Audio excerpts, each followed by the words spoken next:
Bismillahirrahmanirrahim. Assalamualaikum warahmatullahi taala wabarakatuh dan selamat sejahtera saya ucapkan kepada anda semua, terutamanya pelajar-pelajar yang saya kasihi sekalian. Nama saya Nurhanisa binti Muhammad Arif atau lebih dikenali sebagai Cikgu Hani. Okey, kita bertuah hari ini, kita masih lagi boleh berkumpul walaupun hanya sekadar di alam maya. Kita memang bertuah sebab kita berada pada zaman teknologi. Jadi kita masih boleh meneruskan sesi pembelajaran kita, dan untuk pengetahuan anda, kami memang sedaya upaya untuk memberikan perkhidmatan terbaik buat anda semua. Okey, jadi sebelum saya meneruskan kelas kita pada hari ini, suka saya untuk mengingatkan anda semua bahawa sesi pembelajaran ini hanya akan dijalankan selama 15 minit, diikuti dengan sesi menjawab latihan yang disediakan. Kemudian 10 minit terakhir anda akan diberikan peluang untuk bertanya soalan. Selepas 10 minit kami akan menutup soalan dan kami akan menjawab soalan-soalan yang telah diajukan kepada pihak kami. Okey. Sekarang saya harap anda semua telah bersedia dengan modul biologi tingkatan 5 bagi bulan Mac. Okey, seperti okey, jangan lupa untuk like page ni jika anda suka. Okey, kita akan teruskan. Okey, macam kita tahu pada minggu yang lepas kita telah belajar tentang sistem rangka dalam badan manusia, dalam ikan, burung dan juga cacing dan belalang. Okey, pada hari ini kita akan teruskan. Jadi semua untuk organisma semua kita dah habis. Jadi hari ini kita akan kita akan belajar sama-sama tentang masalah sistem otot rangka.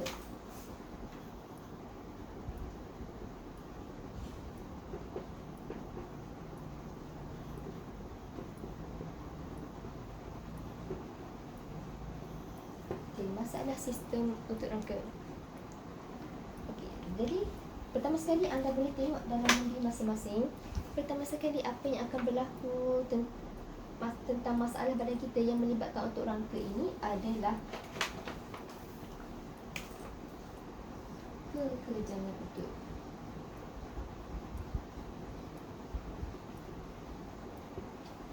Macam mana, pernah alami kekejangan otot tak? Okey, jadi kalau yang saya rasa macam saya sendiri, saya memang dah berkali-kali mengalami kekejangan otot. Masa tu saya masih belum mengamalkan gaya hidup yang sihat, saya kurang exercise. Jadi kat sini bila kita belajar ni, saya harap kita akan dapat manfaat sedikit sebanyak, walaupun bukan untuk hanya pembelajaran, kita juga boleh amalkan dalam kehidupan kita. Okey, pertama sekali, kekejangan otot. Kekejangan otot adalah pengejutan secara tiba-tiba satu atau lebih otot mengakibatkan kesakitan yang kuat dan otot tersebut tidak boleh digunakan. Jadi memang kekejangan otot ni memang berlaku secara tiba-tiba. Kita memang tak terancang, kita tak sangka kita akan mengalami kekejangan otot tu. Jadi bila kita kejang, memang kita tak boleh bergerak lah. Sebab tu kalau kita tengok kadang-kadang orang yang pandai berenang sekalipun boleh lemas. Kenapa? Sebab waktu tengah berenang, tiba-tiba kekejangan otot berlaku. Jadi bila berlaku kekejangan otot, maka otot kita tak dapat berfungsi dengan baiklah. Jadi okey, macam mana kita nak mengelakkannya? Okey, jadi kita kena, first kali kita kena tahu sebab dia, kenapa boleh berlakunya kekejangan otot ni. Jadi kekejangan otot ni berfungsi daripada kurangnya regangan. Jadi kita perlu sentiasa meregangkan otot kita, dan bila kita kurang meregang, jadi pengumpulan aksid laktik dan kekurangan garam natrium. Jadi garam pun kadang-kadang, natrium ni kadang-kadang boleh, garam yang kita ambil, garam yang kita makan dekat rumah tu biasanya natrium klorida. Jadi sekarang ni kekurangan garam itulah yang menyebabkan sukarnya berlakunya tindak balas pergerakan otot tu. Jadi ada 3 sebab: kurang regangan, pengumpulan aksid laktik ataupun kekurangan garam natrium. Okey, kita pergi pula kepada distrofi otot. Distrofi otot ni adalah otot rangka merosot secara perlahan-lahan dan semakin lemah. Gentian otot merosot dan menjadi kecil.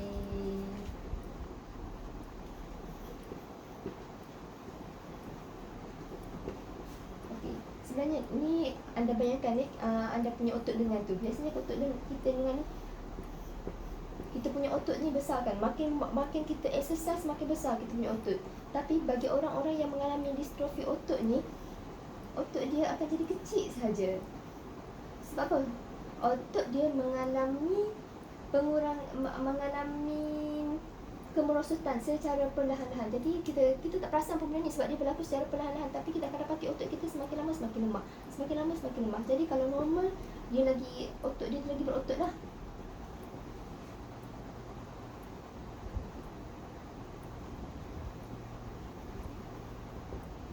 Okey.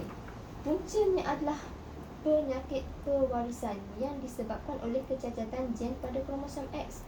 Lebih banyak terjadi pada lelaki berbanding perempuan. Jadi orang lelaki lebih perlu berhati-hatilah sebab orang perempuan kebarangan dia untuk mengalami distrofi otot ni ada lebih rendah berbanding orang lelaki. Okey, seterusnya kita pergi kepada penyakit ketiga, iaitu osteoporosis. Dah dengar kan, biasanya kalau kita tengok iklan Enlin, biasanya dalam iklan Enlin tu dia akan cakap untuk mengelakkan osteoporosis. Tapi apa osteoporosis tu? Okey, osteoporosis, penyusutan tulang yang disebabkan oleh pengurangan jisim tulang. Tulang menjadi lebih ringan, rapuh dan lebih poros, menyebabkannya mudah patah. Jadi tulang kita ni akan mudah patah.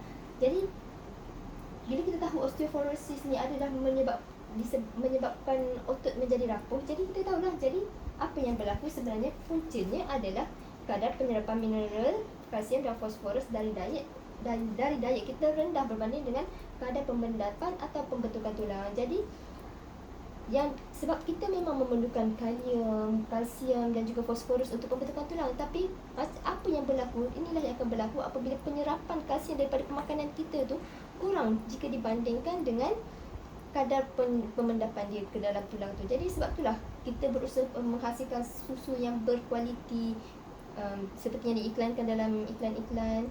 Jadi bila kita minum, kita mengambilnya dari segi pemakanan, jadi dengan harapan lebih banyak kalsium yang akan diserap ke dalam tulang. Okey, seterusnya adalah penyakit artritis.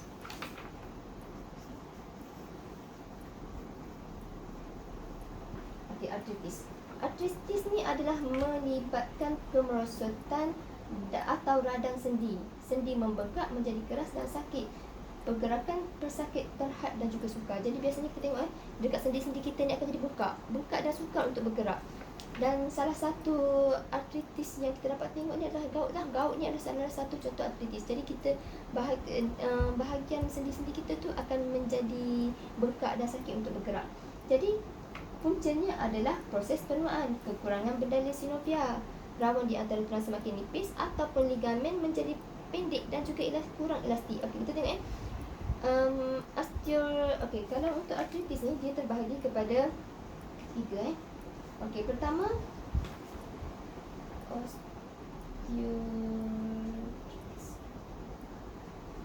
osteoartritis. Kedua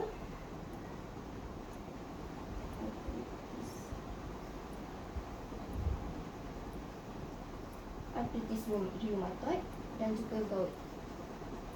Okey, kita pergi dulu pada osteoartritis ni. Okey, apa yang berlakunya adalah rawan di sendi rosak disebabkan haus dan juga lusuh. Jadi bila kita pergerakan kita yang banyak, sebenarnya kita punya sendi tu yang sentiasa bergeser tu akan menjadi haus dan juga lusuh. Jadi hujung kedua-dua tulang akan tergeser akibat kehausan rawan. Jadi di antara sendi kita ni ada rawan kan.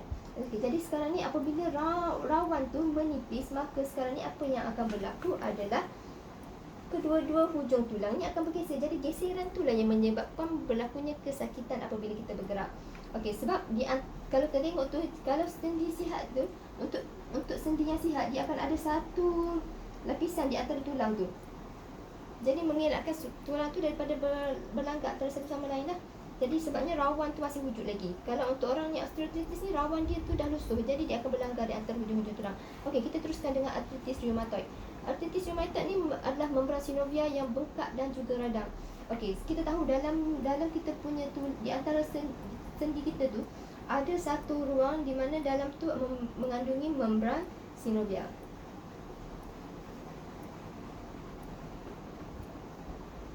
Jadi membran sinovia ni akan membengkak, dan bila dia membengkak akan menyebabkan radang. Jadi keradangan membran sinovia di sendi. Okey, di sendi tu ada membran sinovia yang membengkak. Okey, akhir sekali adalah gout. Gout ni adalah, okey, kita tahu lah pada sendi-sendi kita tu, okey, kat situ dia tunjuk gambar. Contohnya sendi kaki kan. Okey, di antara sendi kaki kita ni, apa tulisan saya je. Okey, sendi-sendi kita ni di antara tulang tu dia membengkak. Jadi bila membengkak akibat dari pengambilan asid urik yang berlebihan. Jadi sebab tu kalau orang yang mengalami gout ni, kita perlu mengurangkan pengambilan protein. Okey, ini adalah ketiga masalah sistem otot rangka yang dialami oleh kita. Okey, kita teruskan dengan cara mengekalkan sistem otot rangka yang sihat.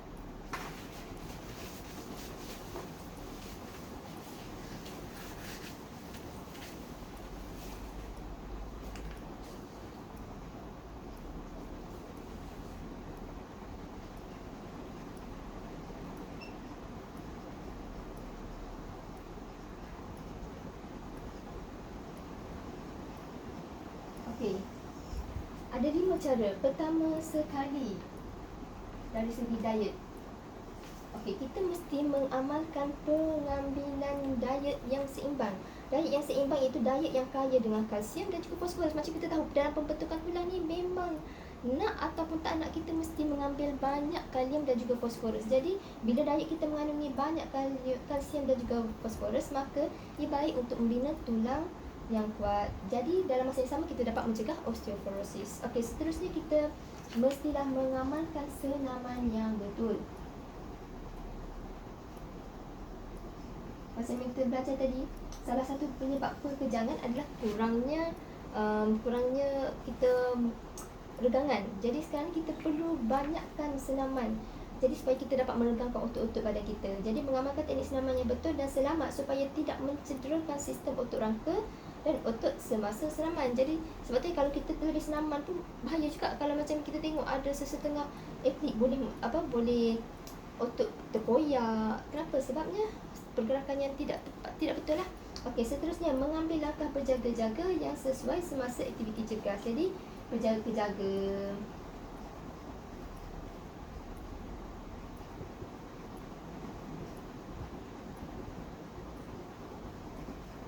Jadi ni adalah untuk atlet biasanya. Jadi macam kita memang perlu untuk bersenam, tapi dalam masa yang sama kita juga perlu berjaga-jaga dan mempunyai postur yang baik apabila berdiri, duduk dan juga postur badan.